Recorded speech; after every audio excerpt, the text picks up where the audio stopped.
Community College hosting a Women in Tech seminar for 10th graders, and they're hoping to attract more students, specifically more women. Yeah, News 12 Connecticut's Michelle Devon went to the Bridgeport Community College to see what that program is all about.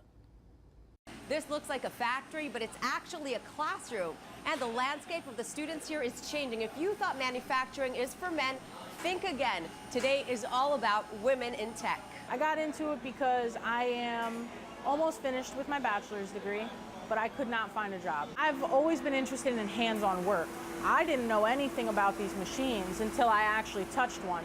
Which is exactly what they're asking high school students and especially more young women to do. Well, we're trying to share with them that they have as much of the skill set that the industry demands. As much and much more, but the industry hasn't caught on quite yet, judging based on the classroom that mainly has male students today. People don't realize industry has grown and it's completely computerized. We start off with manual machining so that everyone gets a chance to see what the skill set, and then from there we go from manual machines to where everything becomes completely computer programmed. This is a Haas mini mill. It's a CNC. This is a Haas mini mill.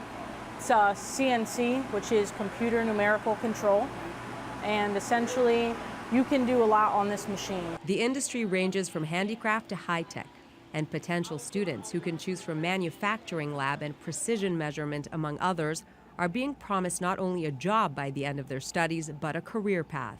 The college claims they have a 100% success rate in job placement, and with 12,000 jobs still unfilled just here in Connecticut, they're calling for young women to come try it out and help shatter that old stigma.